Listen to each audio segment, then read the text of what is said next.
Bien, en esta misma fase de la crosoma o fase acrosómica, entonces tenemos que los centríolos vuelven a migrar hacia la periferia del núcleo y comienzan ahí a formar microtúbulos y proteínas para conectar el núcleo con el flagelo. Entonces ese se llama el sistema de conexión, ¿verdad? También participan en o ayudan en la determinación o en la formación de la zona del cuello del espermatozoide. Y otro punto importante que ya tocamos es que las mitocondrias, después de que desaparece el manguito, porque cuando comienza a crecer la cola, ese manguito o manchete desaparece, y las mitocondrias pequeñitas que había al inicio en la célula, que va a ser el futuro espermatozoide, migran y se fusionan y forman como una sola gran mitocondria espiral que se va a ubicar en la región media del espermatozoide, debajo del cuello. Entonces forman una gran mitocondria espiral. Aquí vemos de nuevo la estructura básica del espermatozoide, las partes que ya mencionamos. Aquí vemos, por ejemplo, un detalle de la cabeza. Vea que en los núcleos hay curiosamente en el espermatozoide hay cuerpos vacuolares. Tenemos la membrana celular, debajo tenemos la estructura del acrosoma. Vean que cubre la cara proximal del núcleo. Aquí tenemos el centríolo que comenzó a formar el axonema del flagelo. Aquí vemos la estructura de la parte media del espermatozoide. Entonces vean cómo aquí tenemos las fibras de microtúbulos del axonema y vean que la mitocondria es una sola gran mitocondria compleja espiral enrollada alrededor de esta región media del espermatozoide. Ya en el resto del flagelo, entonces ya vamos a ver nada más la estructura del axonema cubierto por una vaina fibrosa, pero ya no vemos mitocondria porque la mitocondria solo está en la parte media del espermatozoide. La siguiente y última fase de la espermiogénesis es la fase de maduración. En esta fase hay un exceso de citoplasma y entonces hay que quitárselo porque el espermatozoide tiene poco citoplasma, entonces se reduce el citoplasma, se remodela el espermatozoide maduro. Entonces este exceso de citoplasma que va a formar el cuerpo residual. Recordemos que el cuerpo residual y los puentes de citoplasma entre células son reabsorbidos por las células de Sertoli. Eso ya lo habíamos mencionado también.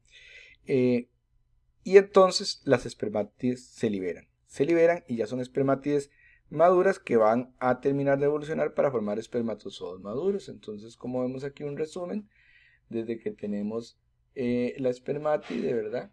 Empieza a formarse el filamento axial, comienza a formarse el axonema del flagelo, se forma la morfología de la célula, se forma el cuerpo acromático, sigue creciendo el flagelo. Luego, vean que hay citoplasma excesivo. Ese citoplasma excesivo se va a perder en la fase de maduración de la espermiogénesis como cuerpos residuales y final queda el espermatozoide maduro. Cuando se libera la espermátide se convierte en un espermatozoide maduro, como lo vemos acá, desde el proceso. Recuerden que ese proceso inició en las cercanías de la lámina basal del túbulo seminífero y va avanzando de espermatogones, espermatocito primario, espermatocito secundario, espermátida y finalmente después de la espermiogénesis se da la liberación de los espermatozoides maduros.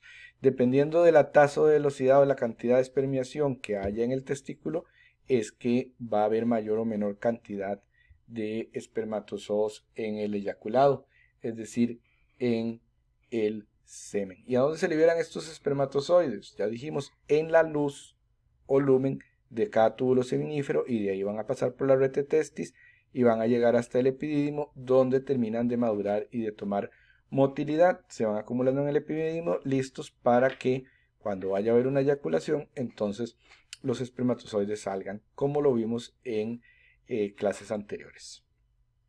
En el caso de la oogénesis es la gametogénesis de los óvulos. De esto ya hablamos bastante en clases anteriores, entonces nada más recordemos puntos principales porque las estructuras y demás de los folículos ya las conocen. Igual se da que de la oogonia tenemos un ócito primario, el ócito primario sufre meiosis 1, recordemos que en el caso del óvulo quedan ahí en el paquete quedan congelados. Se da la meiosis 1 y se forman los espermatocitos secundarios que liberan un espermatocito secundario y un cuerpo polar. Se da la meiosis 2 y se forma un ovocito, un óvulo, ¿verdad? Que ya sale. Recordemos que el óvulo se llama óvulo ya cuando ocurre la fertilización. Entonces se produce después de la meiosis 2 el óvulo y otro cuerpo polar. En el caso de los humanos, vuelvo y repito, hay dos porque este no se divide, pero en muchos mamíferos sí se divide, entonces al final queda un óvulo con 3 cuerpos polares. Y como vemos en este esquema de acá, durante el proceso de evolución de los folículos, que ya recordamos de clases anteriores, sale el ovocito secundario. El ovocito secundario sale del folículo, el folículo se convierte en un corpus luteum o cuerpo amarillo, y este ovocito secundario va a entrar aquí por las fimbrias a la trompa de falopio, y es en la trompa de falopio donde ocurre la fertilización. Si al óvulo le llega un espermatozoo y lo fertiliza, entonces en ese momento se reactiva la división y el ovocito secundario pasa a ser un óvulo con 2 cuerpos polares, que es lo que hemos venido señalando y que también podemos ver acá. Solamente si la fertilización ocurre es que el ovocito secundario se convierte en un óvulo maduro. O sea, es hasta en el momento de la fertilización que ocurre en la trompa de falopio que tenemos la producción final del óvulo. Y ese proceso lo volvemos a ver acá. Recuerden, las espermatogonias se reproducen por mitosis, ¿verdad? Muchas espermatogonias ahí van a degenerar, hay atrosis y demás. Recuerden que el óvulo tiene que concentrar una gran cantidad de citoplasma, entonces algunas células mueren porque donan su citoplasma. El óvulo crece su ovoplasma o citoplasma, ocurre la meiosis 1 y entonces pasamos de ovocito primario a ovocito secundario.